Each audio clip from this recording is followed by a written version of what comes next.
If you've ever been in one of our southern states, you may have taken a sightseeing trip just as this family.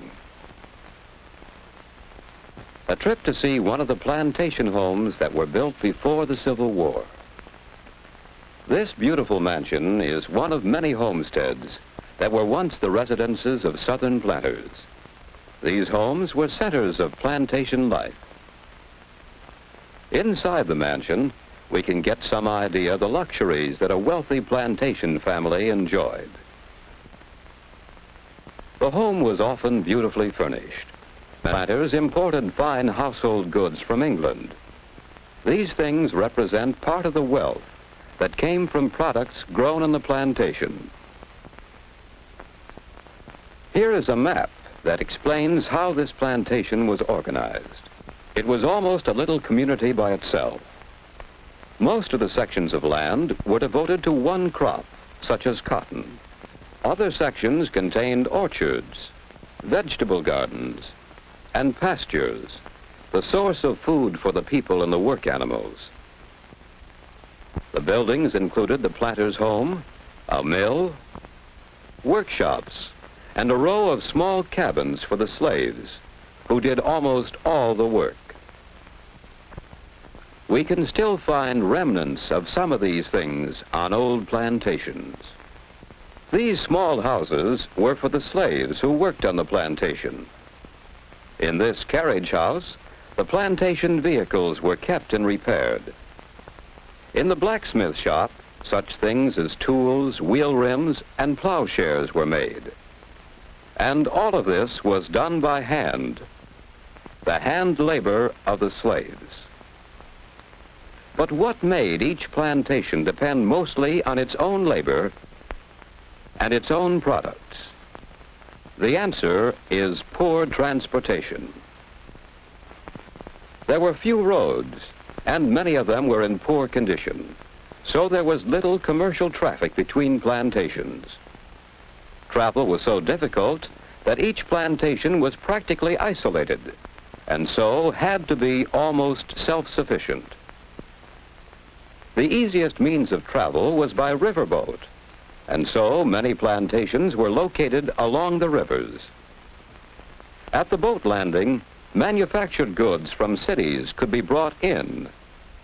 Crops grown on the plantation could be sent out. Most plantations raised and shipped only one crop. In most plantations near the Mississippi, the one crop was cotton. Cotton was such an important part of the plantation system that it came to be called king cotton. The enormous amount of hand labor required to grow and pick the cotton was supplied by great numbers of slaves. This, then, was the economic background of the plantation. Cheap slave labor producing one main crop on vast tracts of land owned by the planter. But the plantation was more than an economic organization. It was a social organization as well. The planter and his slaves were part of an unusual class system. The sharp division of people into two main groups, the owners and the slaves, left a lasting influence on the society of the South. What was that society like? For the plantation owner and his family, it was an aristocratic kind of society. Gentle manners, courtesy, hospitality. Many of the ideas that we still associate with the people of the South came from the days when plantation life was in full flower. This, then, was the social organization of the plantation. The aristocratic class of the landowners who had wealth and privileges, and the laboring class of the slaves who had little wealth and few privileges.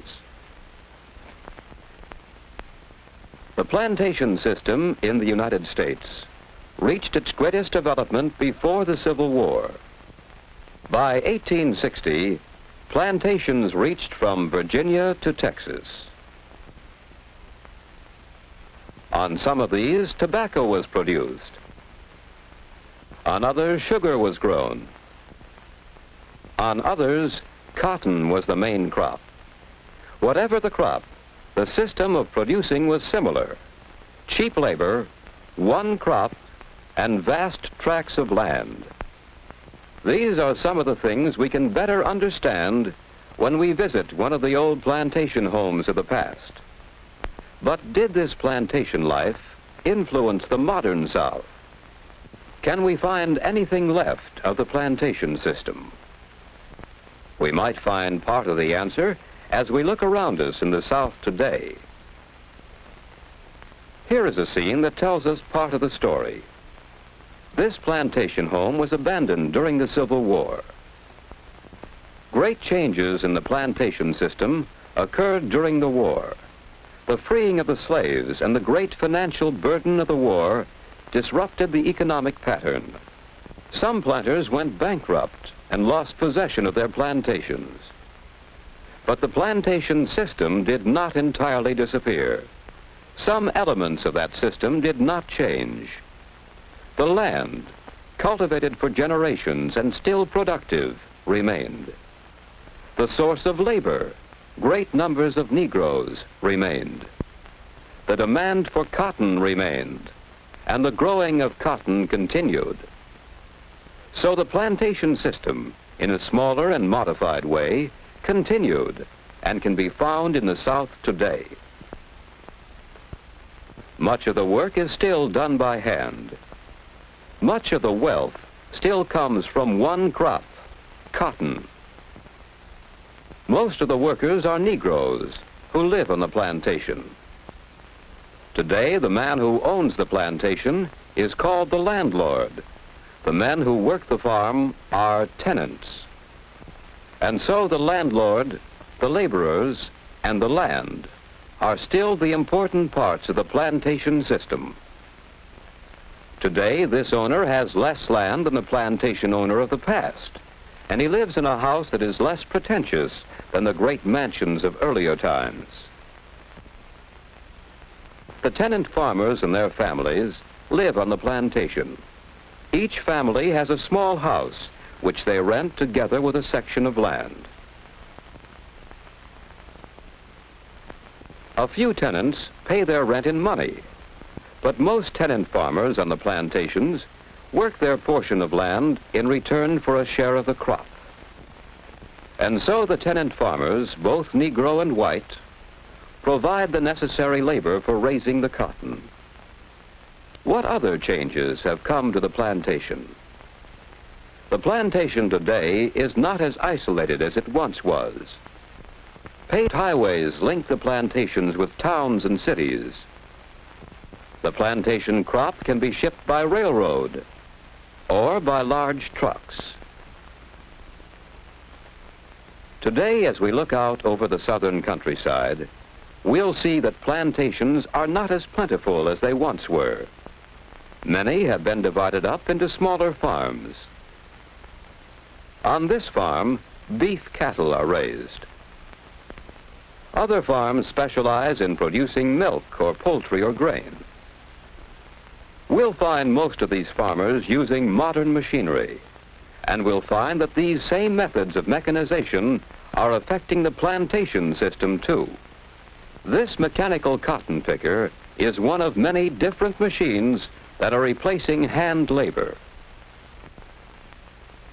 Here, the most modern machines are used at every stage of the work: growing, harvesting, and preparing for the next crop. Today, that crop is not always cotton. Some plantations raise more than the traditional one crop. Soybeans, for instance, sorghum, a kind of sugarcane, and peanuts are a few of the crops that are changing the pattern of the plantation system. That system has been changing over a long period of time, but its economic and social patterns have left a lasting influence on life in the South. Today, if we visit a social gathering in the South, we'll see some of these influences: the traditional Southern hospitality, the gentle manners and courtesy, the separation of society into distinct groups, and the relationship of that society to the land which supplies its wealth. These are some of the things which the plantation system has contributed to Southern life.